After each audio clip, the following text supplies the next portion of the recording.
Juan Ayuso en la Tirreno Adriático y Matteo Jorgenson en la París-Niza han sido los triunfadores de estas importantes carreras en la jornada del día de hoy. Top, y arrancamos estos 10 minutos de contrarreloj individual con las noticias y el análisis de las mismas más importantes del mundo del ciclismo de ruta, hoy 16 de marzo. Y comenzamos precisamente con la importancia que tiene para el equipo de los Emiratos el haber encontrado el refuerzo de Juan Ayuso e Isaac del Toro en esta organización ciclista que junto a Tadej Pogačar parecen invencibles. Mientras tanto, en la París-Niza, gran trabajo del equipo de Ineos. Sin embargo, al final el triunfo de Matteo Jorgenson fortalece también al Visma Lease, que por segundo año consecutivo gana la carrera denominada de la búsqueda del sol. Hay otros resultados que los estamos comentando a continuación. Comencemos pues como siempre con los resultados de las carreras menores, como el trofeo Alfredo Binda femenino que ha coronado a Elisa Bálsamo del equipo del Lidl Trek. Hoy el equipo norteamericano, tanto en versión masculina como femenina, ha tenido muchas alegrías. Segundo fue Blanca Vaz, la corredora húngara del SD Works, y la tercera, la jovencísima corredora británica del Movistar, Kat Ferguson. Todo esto en ese trofeo Alfredo Binda de 152 kilómetros. No pudo Adrià Pericaz hacerse con el trofeo de Istria, donde al final fue segundo, aunque con el mismo tiempo del ganador. Y en cuanto a las grandes citas que teníamos para el día de hoy, tenemos que comenzar con el análisis de lo que sucedió en la Tirreno Adriático. Si bien esta era la carrera que tenía más clara la clasificación, se presentaron sorpresas. El trabajo realizado desde los primeros kilómetros por el equipo del Ineos rindió sus frutos, y en un sprint especial alcanzó Filippo Ganna a rebañar y a aruñar los segundos necesarios para adelantar a Antonio Tiberi en la clasificación general, y ha sido segundo en la misma. Lo tenía muy difícil para superar obviamente a Juan Ayuso, el corredor español del equipo de los Emiratos, pero sí ha conseguido con esa labor encomiable de corredores como el colombiano Rivera hacerse con esos segundos necesarios para dar el zarpazo y conseguir de esa manera ser el segundo en la clasificación general, dando así también un salto cualitativo muy importante en sus aspiraciones para ser un hombre que pueda disputar las grandes carreras y las clasificaciones generales. El trabajo de Isaac del Toro en esta carrera ha sido muy destacable, siendo prácticamente la ayuda en todo momento de Juan Ayuso, que ayer al finalizar la etapa decía que si no hubiera sido por el trabajo del mexicano lo hubiera tenido muy difícil para afrontar esos últimos kilómetros en esa ascensión que le permitió ser el campeón de la carrera. Pero hoy también es importante lo que ha hecho Brandon Rivera, y sobre todo ese juego que tuvieron también entre Jonathan Milán y Filippo Ganna, compañeros de la cuarteta de pista de la selección italiana, ya que Jonathan Milán fue el último lanzador en ese sprint intermedio que le permitió a Filippo Ganna hacerse con esos segundos fundamentales. Luego en el sprint final fue el corredor del Ineos quien le hizo el trabajo de lanzador a los compañeros del Lidl Trek para que fuera Jonathan Milán quien pudiera redondear ese triunfo de etapa, con segundo lugar de Sam Bennett y tercero Olaf Koy, el corredor del Visma. Así que unos por otros, al final una cooperación que ha sido trascendental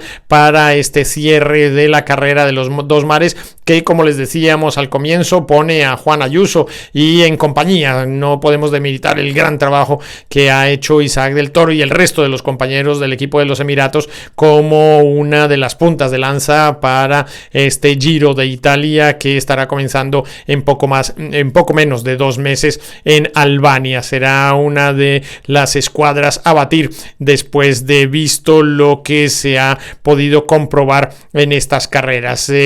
Juan Ayuso prácticamente cuenta sus participaciones por victoria, salvo ese malentendido que tuvieron en una de las clásicas de Faun, donde no pudo triunfar, pero el resto han sido absolutamente todo éxitos del corredor español. Y pasamos ahora a mirar lo que ha sido la París-Niza. Aquí las cosas eran más complicadas. Hoy teníamos una etapa sumamente quebrada, con 3 ascensiones muy exigentes, y en la que en un momento dado y después de una larguísima escapada de Mads Pedersen, pues se presentó una situación en la que se rompió el pelotón y los compañeros de Matteo Jorgensen quedaron prácticamente descolgados. El Ineos empezó en ese momento a tirar con mucha fuerza, y también contando con la colaboración del equipo del Red Bull Bora han conseguido abrir un espacio en el que dejaron aislado totalmente a Matteo Jorgensen. Lo que no calcularon es la potencia y la fuerza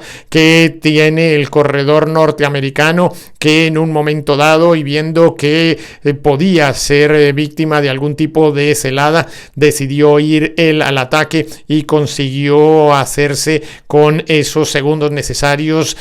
por delante de Blasov y de Lipovic para conseguir afrontar las 2 últimas ascensiones. La primera de ellas no era puntuable para la montaña, pero sí en un sprint especial en el Col d'Es, y posteriormente la ascensión de los 4 caminos para luchar por esa clasificación que prácticamente había conseguido tras las etapas anteriores. Fue Magnus Sheffield, el corredor de Ineos, el que se hizo al final con la etapa, sacando 30 segundos de ventaja sobre su compatriota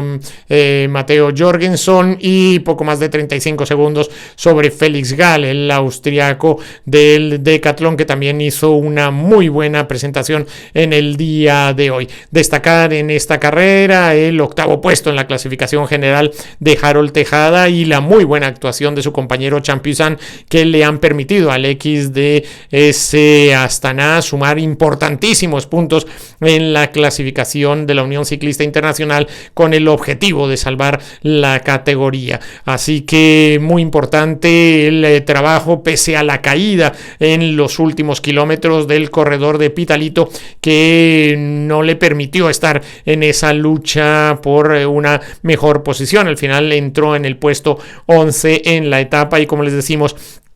ha quedado 8º en la clasificación general de esta carrera. A partir de ahora tenemos la mirada puesta en la Volta a Cataluña, que es la próxima carrera de etapas de categoría de la UCI, pero antes tendrá que disputarse la Milán-San Remo y previamente otras carreras como la Milán-Torino, que es de categoría .pro, o algunas clásicas belgas, así como el Gran Premio de Dinan, que tendrá lugar también en Francia. Así que muchos atractivos para lo que queda de esta semana, después de haber vivido una París-Niza sumamente dura, con muchísima lluvia, mucha agua, mucho frío, que nos ha dejado ese retiro de Jonas Vingegaard, que nos ha sembrado de dudas sobre qué va a suceder en las próximas competencias, si habrá o no presencia en la Volta a Cataluña del corredor danés, y sobre todo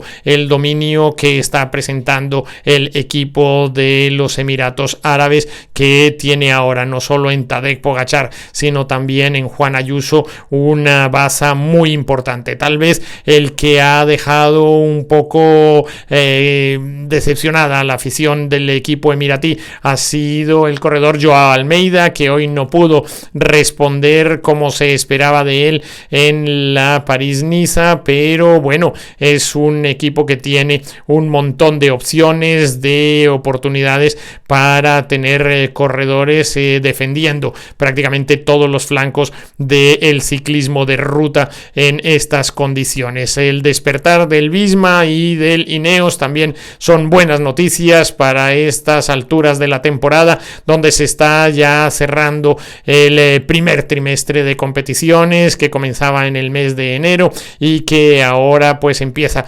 nuevamente a poner su mirada en las carreras de una semana y las clásicas y los monumentos que están prácticamente a la vuelta de la esquina. Sin más, los invitamos a que nos acompañen en bicicleta. Yo soy Iñaki Berrueta.